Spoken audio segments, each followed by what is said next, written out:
Customer service, done right, can be your company's single biggest competitive advantage. Welcome to the Customer Service Revolution. Join customer service authority and best-selling author John DiJulius as he interviews leaders who are revolutionizing their industries. This is more than a podcast, though. It's a movement. The Customer Service Revolution is a radical overthrow of conventional business mentality designed to transform what customers and employees experience. If you're a revolutionary customer service leader who's ready to stop competing on price and obsessed with building a brand that people cannot live without, this podcast is for you.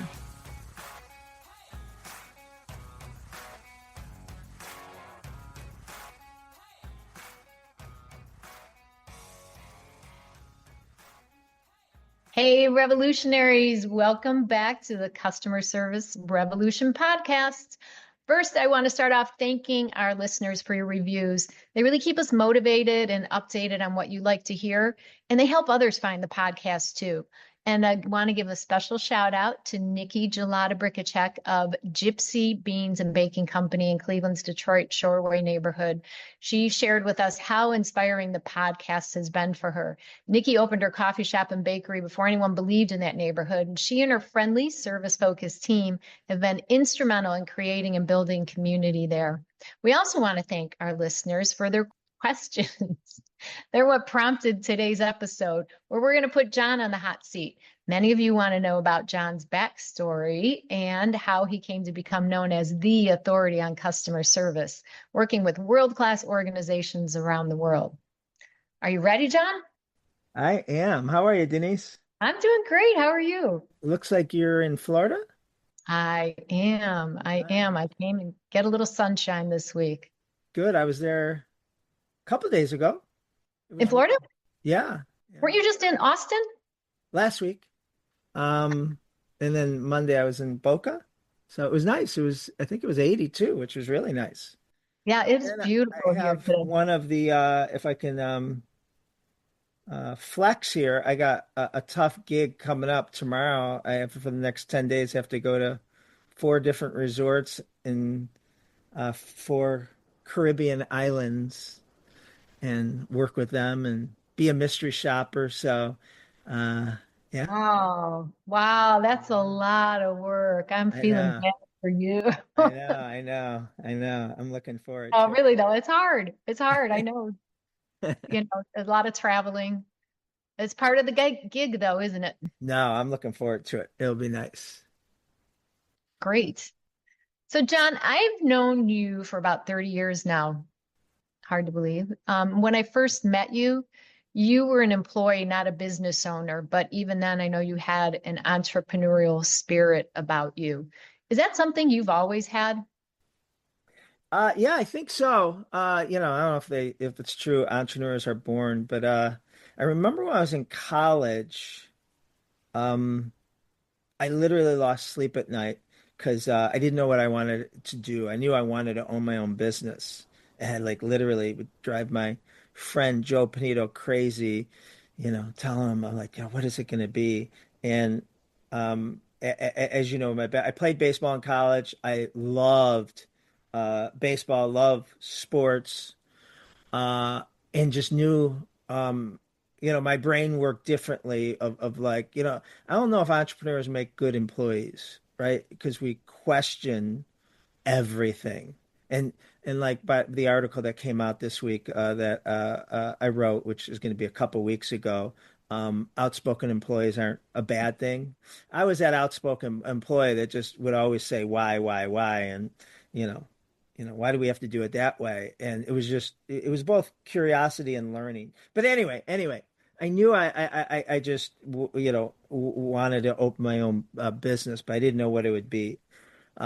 And the only thing I could put together was sports, which I loved, and owning a business. So I thought I would open a sporting goods store. This is back in the late 80s, right? And it was like, that'll probably be what I do. But as you know, I was working at UPS while I was in college. And when I graduated from UPS in the late 80s, graduated from college in the late 80s, my marketing degree from Cleveland State would get me about $18,000 to $22,000 a year, which was what it bared, or I had enough seniority at UPS to go driving, and drivers made 40 to 45,000, which was unheard of. Like for me, it was might as well have been $1 billion. So my plan was, all right, I'll work at UPS, get out of debt, put some money away, and then go open that sporting goods store. And it's kind of what happened, but not that way. So Um, how did it happen? I met Stacy, who's this wonderful. So UPS became a problem, um, because, well, A, didn't love it. It was a great job, great benefits, learned so many things I was able to apply in our businesses. But I drove to work every day and said in 29 years, 3 months and 2 days, I could retire, thinking if I had to stay there, it couldn't go fast enough. And it just, it really bothered me. I'm like, God, what do I think I put on my headstone, that he delivered packages on time, accurately? And that really bothered me. And so, it goes to that thing, money, doesn't make you happy. And it was so much money for me back then. Um, but it was golden handcuffs, because you make 45,000, you're going to spend 46. You make 100, you're going to spend 101. So I meet Stacy, and she's this fantastic hairdresser. Uh, and so a couple of things that start happening is when we were dating and engaged, and get married. I would learn about the business, and she would tell me that, oh, my good friend Jennifer, who worked with her, quit yesterday. And I'm like, why? Like, Jennifer loves to do hair. She had to get a real job. She needed insurance. She needed, benefits. She needed, this. And, Stacy would just tell me how, the salon industry back then in the early 90s just, didn't offer, at least in Cleveland, hairdressers training, benefits, health. And so they'd lose a lot of people to real jobs, right? And so I used to say, man, we should, open a salon that did. And she would also tell me how the customer service wasn't good, that, someone would come in and, not like their color, and, her boss would throw them out. Right. I'm like, oh my God. She goes, that's not uncommon in the industry. I'm like, what? So, I started thinking about that. And so it became a selfish motive, that if um, we can open a salon for Stacy, and it took off, I could quit this great paying job and open my sporting goods store. And that was really where my mind was. And it's so funny. One audience I love to talk to is um, young college students, our interns and stuff, just because, like, I don't know, I feel like everyone, these younger kids feel so pressured to, have it figured out of what they're going to do for the next 40 years. And both my primary careers were freak accidents. And you knew me before both of them. That if you would have told me, John, someday you're going to be in the salon industry, I'll say, I'll bet you $1 million I'm not. And then, you know, 5 years later, you said, John, you're going to, your career is going to be speaking and consulting. I would have bet you $1 million. It's not, and, both, are the luckiest things I've ever had. So anyway, so I was always thinking, and then we'd go out once in a while with Stacy's workforce and her boss Mario, and I'd always ask him, "Hey Mario, why don't you market to your customers like this, or why don't you send them like I just got something from my dentist thanking me for referring?" And I give him all these ideas, and he just laughed and just said, "Don't ever stop driving a truck." And like that crushed me. Like I'm like, oh, like yeah, I don't know. I mean, he appeared to be a successful, entrepreneur, and and he just told me like, I didn't know what I was talking about. And then eventually, we just did it. We just did it. We opened a salon. But it was because we wanted something better for the industry. Again, I didn't think I'd ever be in it, but we wanted to open up something that, three things that took care of employees, had a great customer experience and gave back to the community. We had the three no's: no employees, no money, and no customers. And so one of the things why customer service was so important, it was the only way we could differentiate ourselves. We couldn't out advertise, out spend, out market, out build the 20 other salons that were within a half a mile radius of our first location in Mayfield Heights. So we just took the plunge and opened the salon. And you've seen our business plan, the cocktail napkins.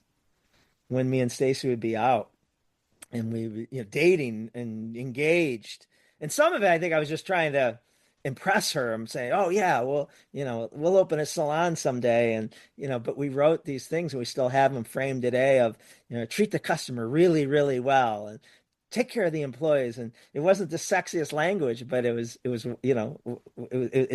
what we kind of did. So we So opened it. Yeah. I was gonna say, so you really were about the customer and employee experience from the get-go. Yeah, only because she would tell me how bad it was in the industry. So I was like, all right, well, why can't we, do something a little different? And then she had been out of school maybe 3 or 4 years, beauty school, and she had gone to school with some.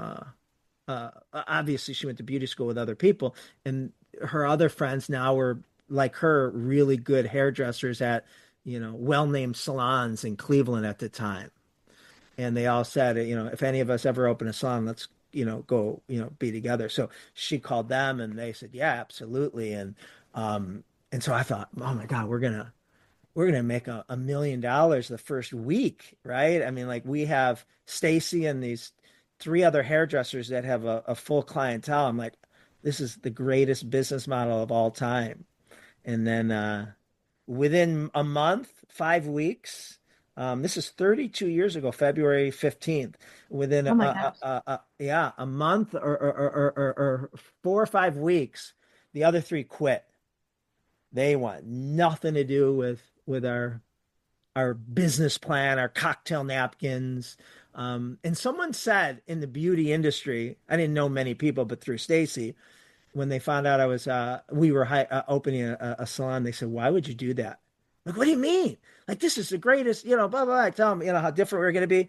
And they told me, hairdressers are the worst creatures walking planet Earth. And this is someone from the salon industry.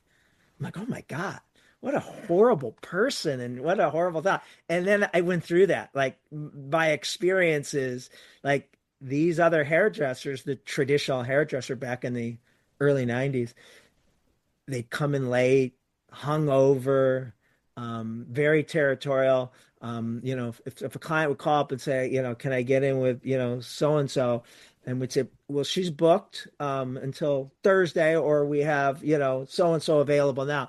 I'll take so and so this time.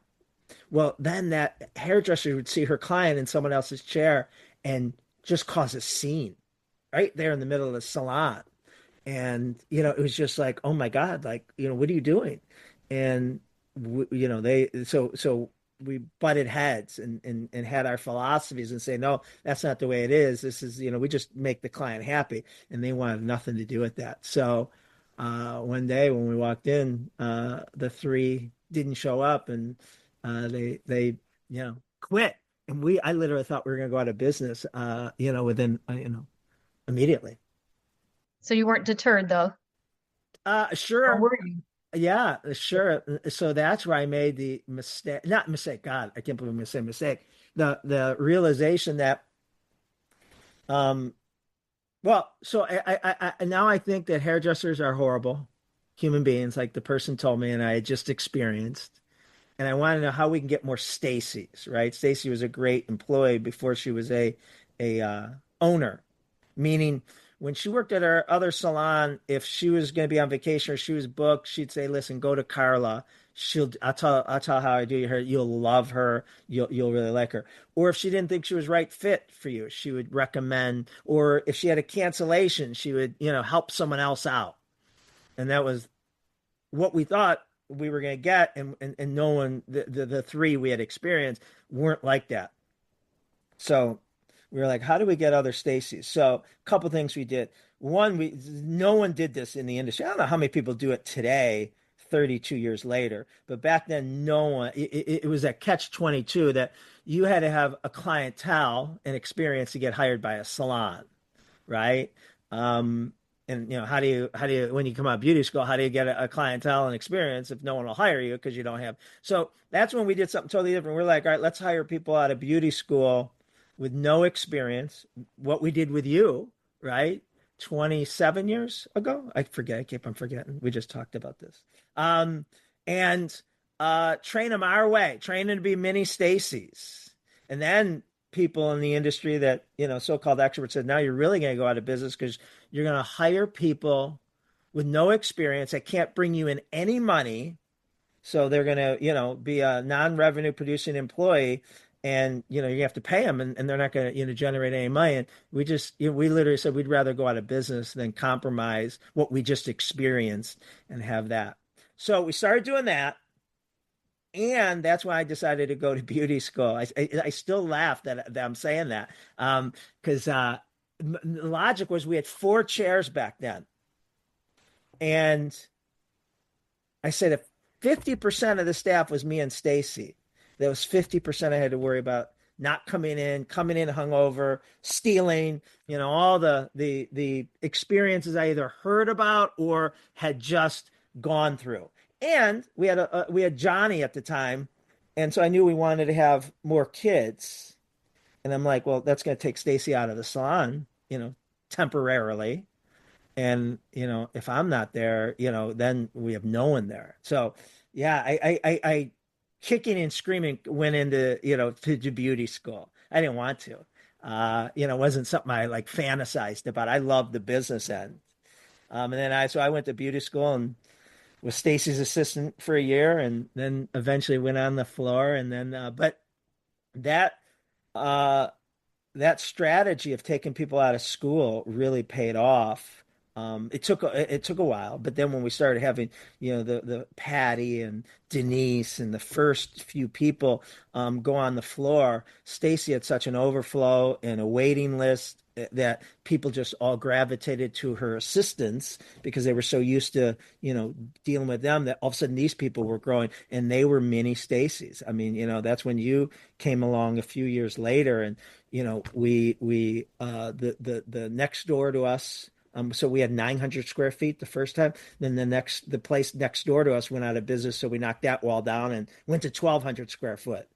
And then the place next door, I think this is about when you came along, went out of business, and we knocked the wall down and added another 1,000 square feet. So maybe we're at 2,200, and that's when we added spa services, which is when we hired you. So now, the salons are rocking, and I'm in it every day, behind a chair, cutting hair and probably on my cell phone, doing the business end as well. Do you miss those days? I love the atmosphere and the energy.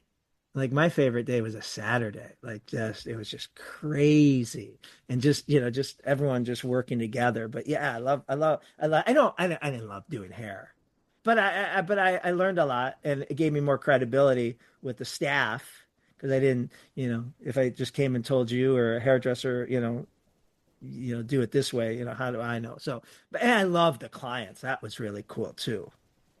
So at this time, are you still thinking you're going to open a sporting goods store? No, no, no. So that became it took off, the salons, and and so someone told me this, and I believe they were right. One of the reasons why we were successful was, and I don't think this is just subject to beauty industry. I think this could be a restaurant. This could be landscaping. I mean, this could be any type of business. The most hairdressers get very good, maybe mentally sick of making the owner rich, and they go open their own salon. And they're so good behind the chair artistically, or as a chef, or as an artist, landscaping, construction. and they go open their own, but they don't know the business end. And that's, why I think a lot of, those small businesses, I don't know if it's today, but it's definitely back then, were really bad at the business end and employee culture and customer service, is because they knew the craft, but they didn't know the business end and the P&L and all that. So someone told me, their opinion of why we were so successful is because, Stacy was the artist and so great and gifted and inspiring. And then I was at the opposite end of the spectrum, all business and systems and customer service and all that. And neither would have been successful by itself. Hairdressers don't want to work at a corporation. And I kind of had like that corporate kind of business mentality. And then, just being an artist without that, you have some holes. So it kind of, me and Stacy's forces kept the pendulum in the middle of, we had really strong artists with a business, a professional business practice. So then I was like, this is in the, 94, 95, 96. I'm like, all right, we're just going to open, salons in every city in the world. And that was going to be my future. So if you were to go back and talk to yourself right before you open that, would you have changed anything? Would you give yourself any advice? Would you have done anything differently? Yeah, I mean, I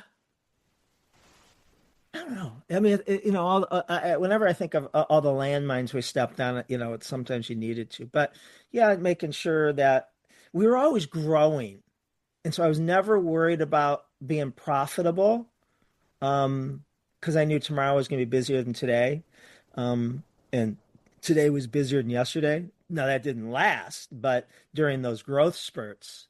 So I didn't worry as much about P&L and making sure that we were, saving for the winter seasons of the business. So maybe that, and then just learning, you know, better management techniques than, kind of the generation I was reading the books back then on, the Jack Welches of the world, and just bottom line. Steve Jobs was an idol of mine, and in some ways he still is, but not the way he treated people. So I think that I had to go through that evolution too of unprogramming myself that that was the right way. And who influenced you the most, do you think, during that time? Uh, I don't know, getting in the industry. Fred Holtzberger, he was our Veda distributor. Going to shows, seeing David Wagner and Van and just other people first in the industry that were doing it right, doing it unique. And hearing Van Michael from Van Council from Van Michaels in Atlanta talk about how successful he was, and he would say, "Success leaves clues."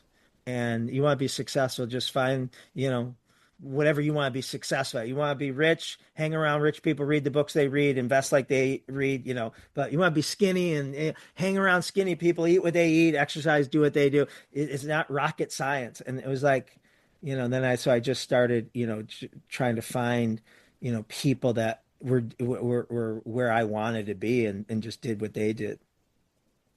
So you're wearing a lot of hats at this time. I mean, you're managing the salon, you're doing marketing, Yeah. you're hiring, you're working behind the chair. How did you turn that and eventually start speaking? Was that what came next? Yeah, probably. So we started hiring people like you and Eric, and we went from just having a front desk receptionist to you were probably one of the first managers, were you? Was there anybody before you that was a You, because you manager? taught me, yeah, you taught me everything when I But I mean, was there started. any, were Oh, you the so first manager we probably had, I think aside so. from Kathy running the front desk? Yeah. Kathy runs everything. Yeah, yeah. My sister Kathy. So yeah, so hire you were working for us for, I don't know, a couple years as a service provider, and then we promoted you to whatever that first job title was. But that was to start delegating those responsibilities. I don't know. We talked about whatever, doing interviewing, doing some marketing, whatever. So it would free me up to, I don't know, focus on the business or whatever. And then, and so that was it. That's what I thought I would have bet money that was going to be the future, was going to be salon businesses. And in Cleveland, we were, had a pretty good reputation, the salons, for our growth. We're getting a lot of media publicity, a lot of celebrities in Cleveland, and TV talent and baseball players would come in. And so we were kind of the place. And a lot of wives would go home, or to their husbands who own businesses, and say, your business needs to, run like John Roberts Spa.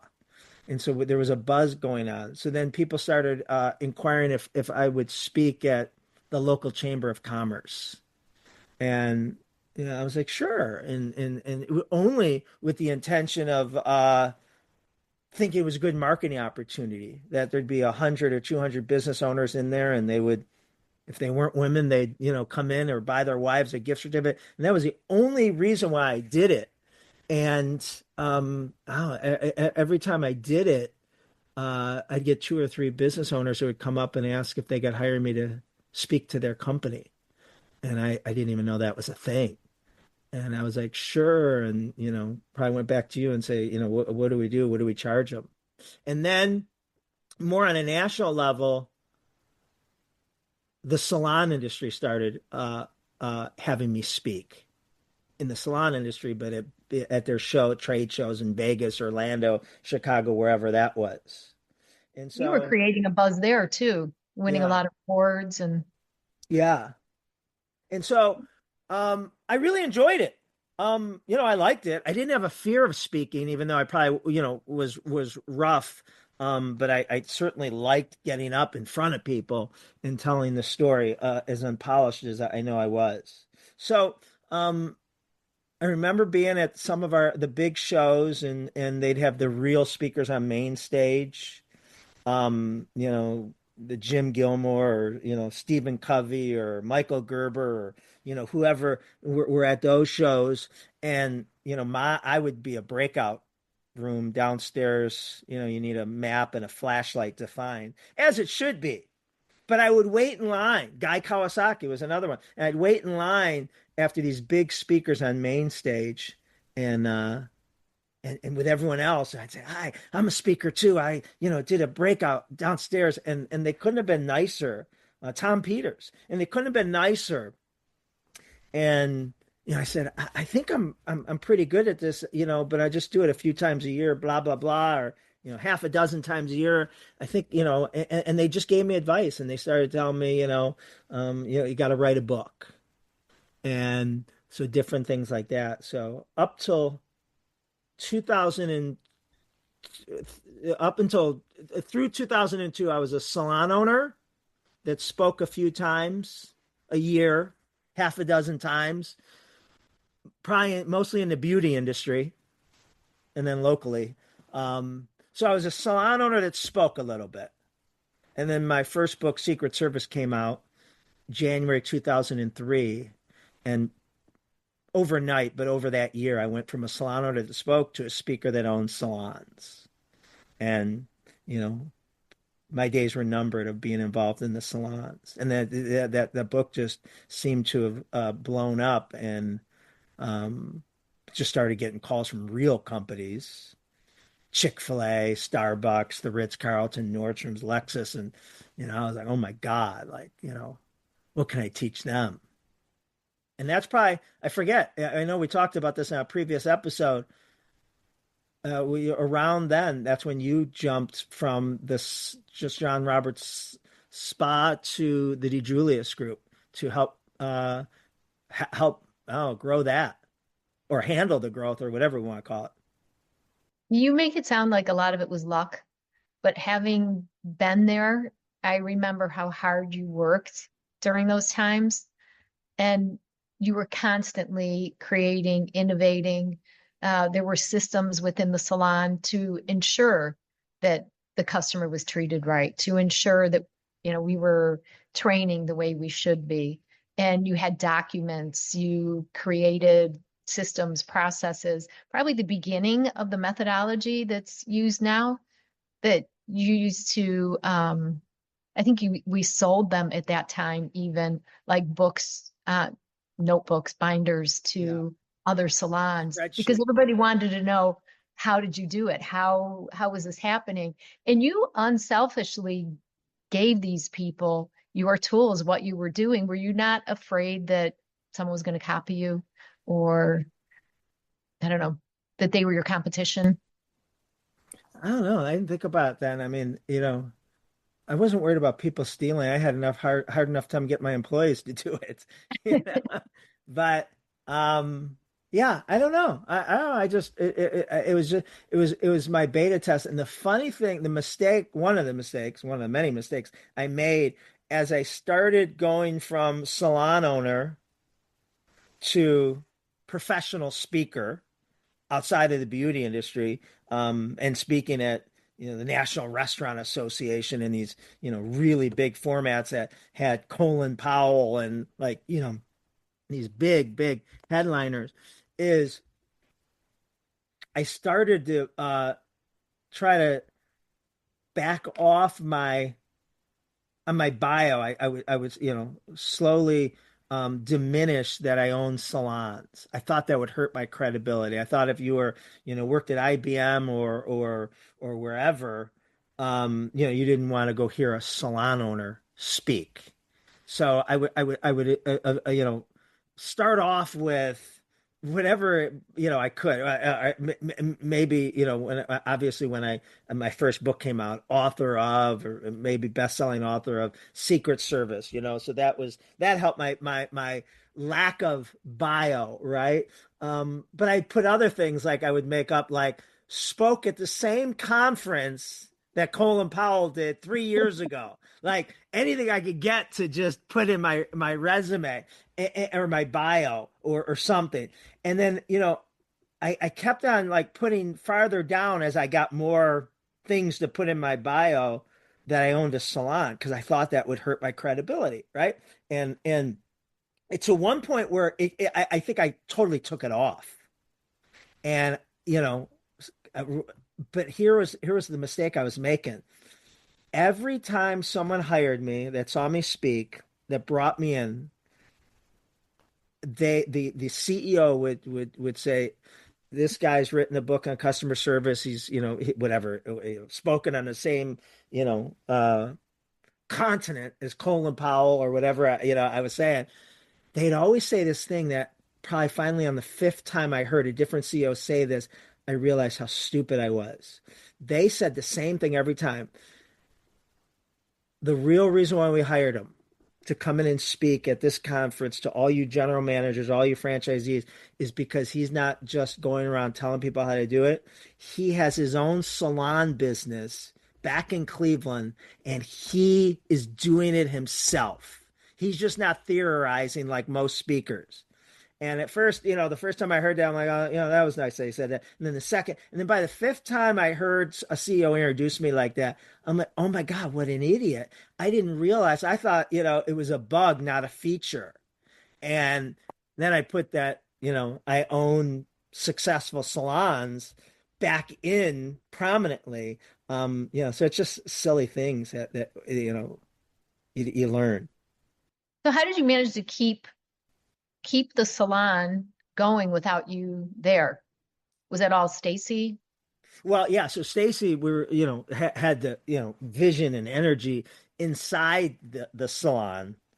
And, a lot of times, I don't know if that's still the advice, because I'm not probably reading all these entrepreneur books, but I don't know if you remember back then, so many people would say you have to work on your business instead of in your business. And I don't necessarily agree with that, depending on your skill set. And Stacy would not have been someone who should have stopped doing hair and worked on the accounting, worked on the marketing, even though she probably would have been she was good at marketing, but worked on the systems. That just wasn't Stacy. But man, from the money Stacy generated from behind the chair, but she even generated more money just when you work next to her and you were, you wanted to be her, the way she talked to the clientele, the way she would, get the clientele excited about getting highlights and how beautiful, and the clientele would jump up and hug her and be crying because she never thought she could look like this. And that, that model behavior of world-class customer service and clientele and artistic, all that's where Stacy was best at. So we had that. And then I back then in the mid 90s, I hired you and then Eric, and you guys took over the business end as I started focusing more on the speaking. And so from so I think I started stepping away. You'd maybe know better than me, but in the mid 2000s, I don't think I was as involved in the salons anymore, and I was really working on the speaking. And then from 2003 to 2008, the DiJulius Group was just me doing keynotes. And again, that's where you came along and started helping me handle the leads and booking and creating it like a business. And with your help, we were getting people saying, yeah, I love your keynotes, but we don't know what to do after you leave. And so that's when, with your help, we started creating the 10 Commandments. And then What's the Secret came out, the second book in 2008, which was the book on the 10 Commandments methodology that we still use today. And that kind of took us out of a keynote speaking business to a consulting business. And then ever since then, it's been the DiJulius Group has been, a customer service consulting business based on those 10 Commandments, which really was born in 2008. To be continued. This episode will continue next week as episode 193. We can't wait to tell you the rest of the story. Be sure to check out our show notes for more information, including links to our live stream workshop coming up that will be taught by John and Dave Murray, our VP of Consulting. They begin on March 10th. See you next week, Revolutionaries.